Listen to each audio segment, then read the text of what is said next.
The language that researchers use to describe their experiences of a collection frequently relies on notions of chance. In happening upon, discovering, or uncovering long lost items, serendipity is invoked, but this masks the organisational order and structure that has been placed on the material through catalogues, hierarchies, and search terms. The responses that researchers then formulate are implicitly shaped by this invisible structure, limiting and governing the stories that can be told. We decided to reimagine the archive with serendipity as our guide, intentionally introducing an element of chance into our interactions with Wellcome Collection's holdings, with the aim of exposing the choices, exclusions, and gaps that are inevitable but often invisible in any archive or collection.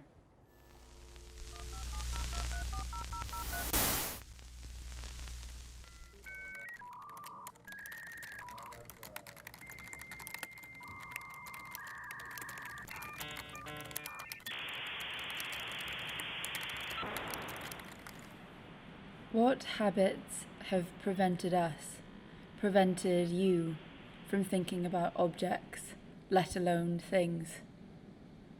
Or more precisely, perhaps, what habits have prevented you from sharing your thoughts?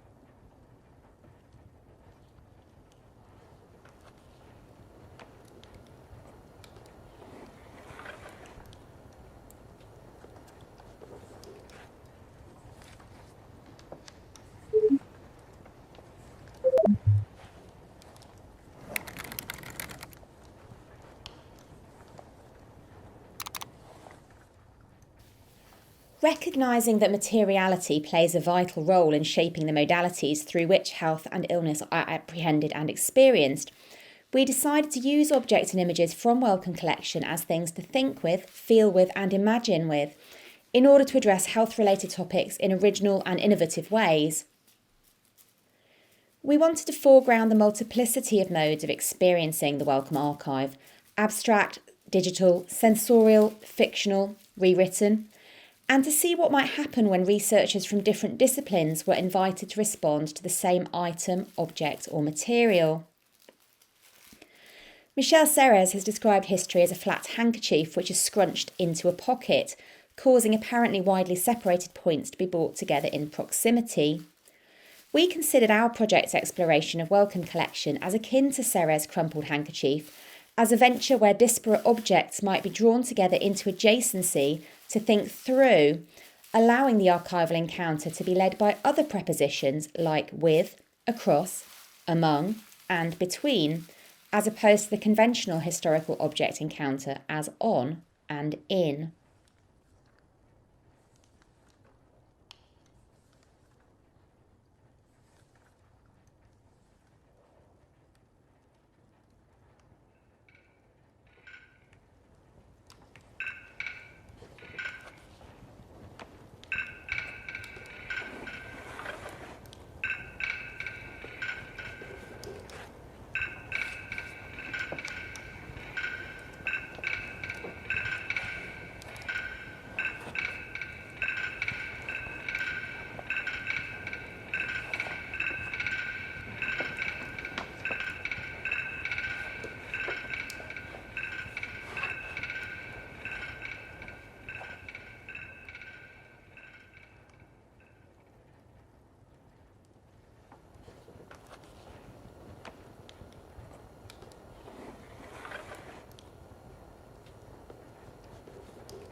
For me, the oblique strategies have been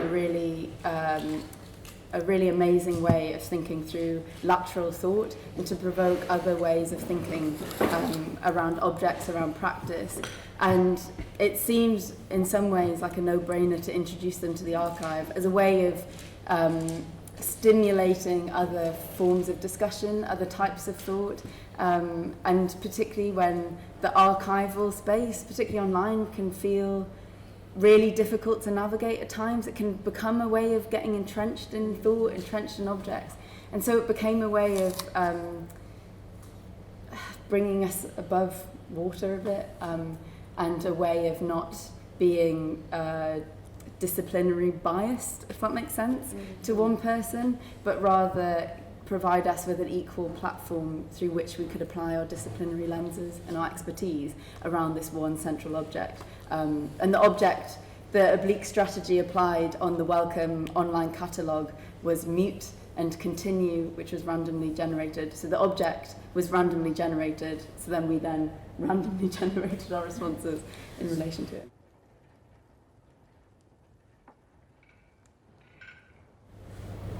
I liked the idea of sort of asking, what does this object want, to kind of paraphrase T.J. Mitchell, and what the pictures want, kind of thing.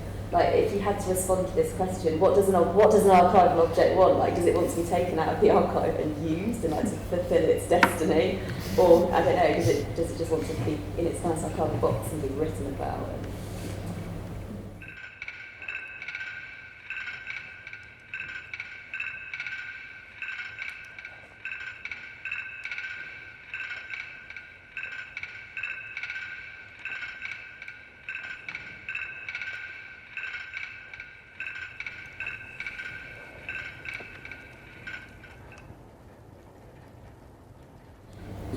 You know, the end result of the research, we miss how we came across it. Touching back to that serendipity of how did I stumble upon this object?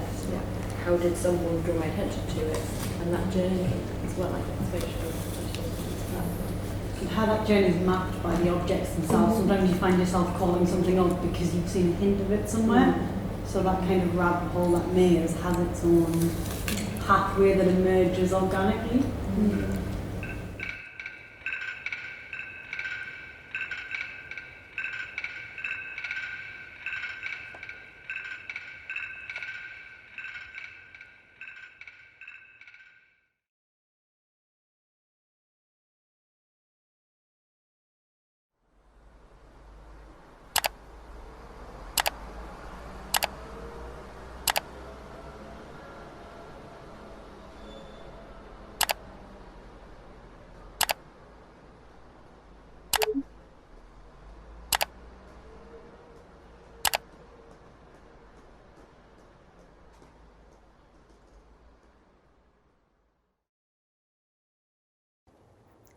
What can our experiences of the archive and the archive object tell us?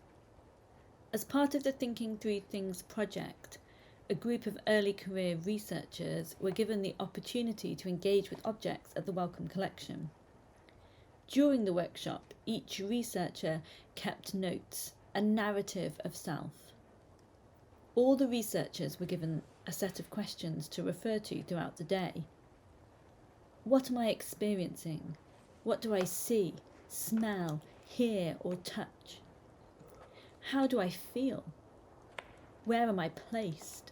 Am I active or passive? Leading or following? Engaged or disengaged? In control or out of control? Most of the researchers made notes. Some also took pictures or drew sketches. These narratives were compared and analysed. They revealed a complex relationship between anxiety, knowledge, polluting, and policing.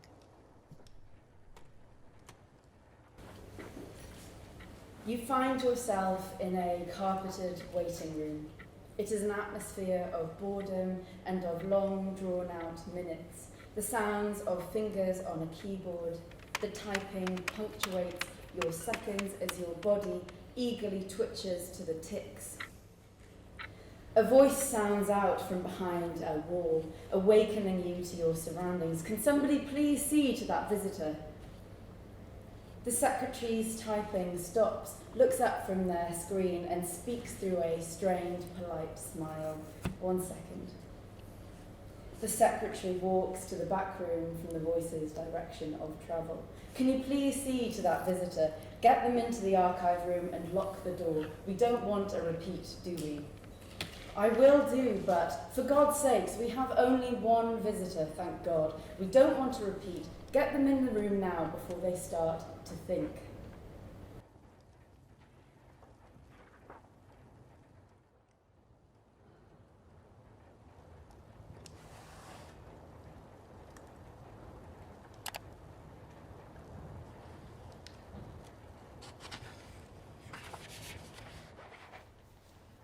How does the nature of this encounter influence the way in which research is conducted? How might we provide alternative models for creatively engaging with the online collection?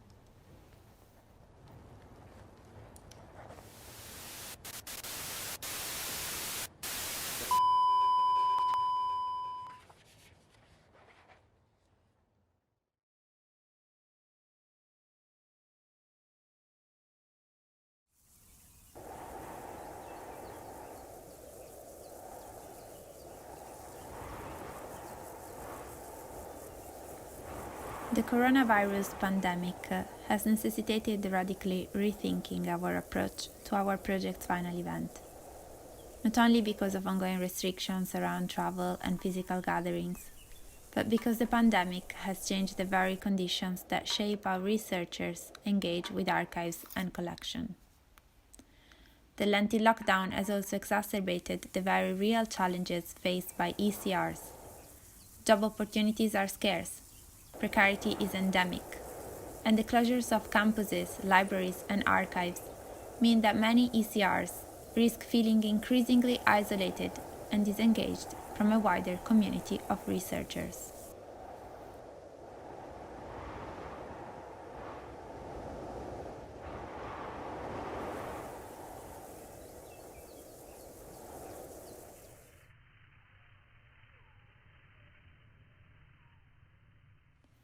Inspired by Latour and Weibel's definition of the thing as an archaic assembly that binds all of us and gathers around itself a different assembly of relations, we have redesigned the final phase of thinking through things for online delivery, with particular emphasis on supporting and facilitating a community of early career researchers.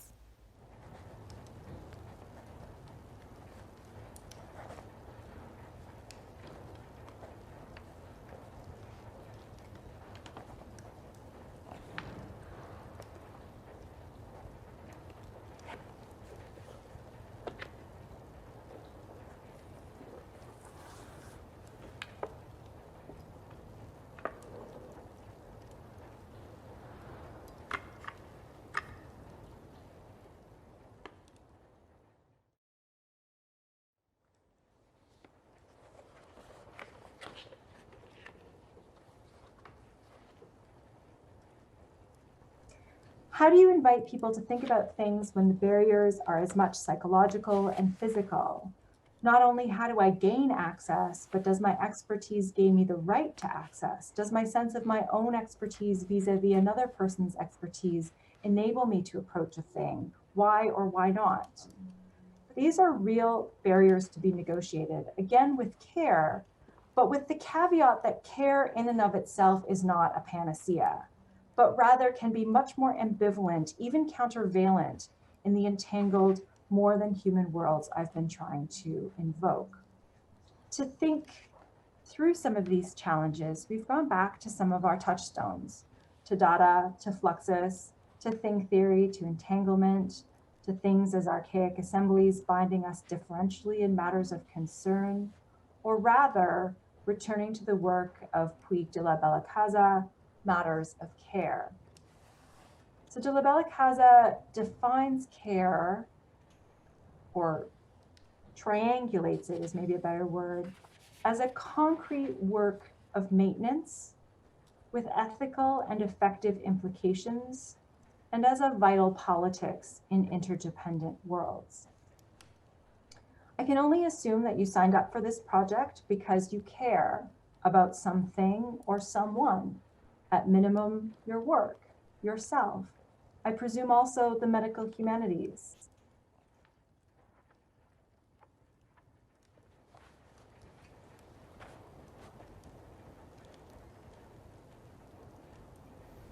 The past few months have closed many opportunities for spontaneous interactions and conversations with colleagues and fellow researchers at events. But in some ways it isn't just the past year. Academia gives us fewer and fewer opportunities to just chat over ideas, to read articles or texts we wouldn't ordinarily engage with. So there is some freedom in allowing yourself to spend some time seeing where the conversation goes.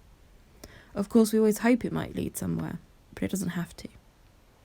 With these reading group discussions, I hope we can regain moments of mulling over, talking through ideas, and explore aspects of theory, methodology, and material culture more broadly, to help us with ongoing research as well as sow some seeds for future projects.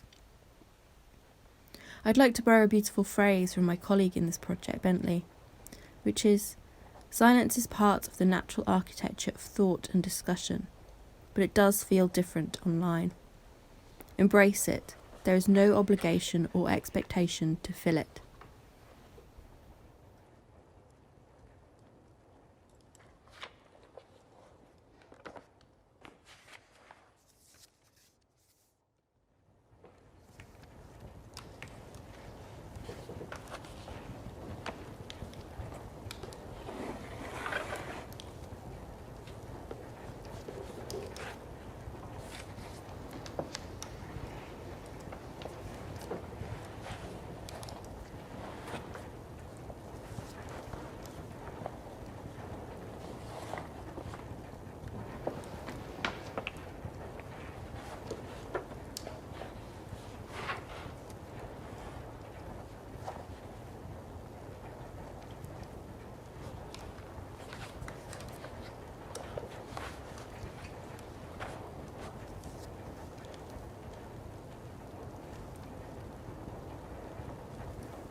So this is a arrival for in the post today. See if I can open it up. I'm trying to open it with one hand and film. Boxes hold important things. There's a ritual of boxing and unboxing taking place in archives, a right way to do it, a procedure that can provoke anxiety or uncertainty, sometimes feelings of exclusion. In giving the gift of a box, a miniature first aid box, we invoked ideas of health and help. Open the box and you'll find a tiny light bulb the project's logo, of course, but also a symbol of creativity, ideas, and the imagination. A fragile glass container, a rounded, smooth box in itself. Together, these miniatures can be held in our hands when we can't hold the archive. The archival grey tissue paper tells us we should take care of this thing. Handling something so tiny makes me very aware of my fingers and hands. It's fiddly tying the string to wrap up all those gift boxes, replicating in part some of that archival awkwardness and discomfort. But tiny things can also be precious and in need of protection or nurturing. The tiny box in your hands might contain that first small idea, that glimmer or spark that we might hope to find in the archive itself. In Walter Benjamin's words, an original object derives its authority from its material presence in time and space, its unique existence at the place where it happens to be. We want to be in the archive, to experience the actual space in which the object lives. But even then, we don't really experience it in its home. It is retrieved from the store, placed into a sequence of different containers, passing through many hands until it greets me in the reading room. At last I can feel it, or maybe not. We are clothed in archival PPE, personal protective equipment. Who is the PPE for? Of course, it's to protect the object, but sometimes it also protects us. It mediates the experience in ways that we have become familiar with. We were already separated by barriers, but these obstacles have expanded. What about when we cannot touch it at all, let alone through gloves? In the digital world, we lose and we gain. We cannot adjust the angle. We lose authority over the posture and positioning. We cannot move it to see its edges or peer in to focus on a detail. You can't touch this. What is the role of touching, of texture? Does holding a handwritten letter make us feel differently about its writer? More than that, does it make us think and know differently? We are estranged from the object's materiality, unable to smell it, hear it, feel its textural topography, feel its weight. How does the body respond? How do you translate that to a digital context? Must we reacquaint ourselves with the performance of looking? Must we relearn how to look at things in different spaces, different forms, through different lenses, to train our gaze in new ways? This forces us to think about objects differently, to pay attention to our bodies, to recognise the space and environment, to consider the tactile, intimate moments of touch, smell and sound, to think through things.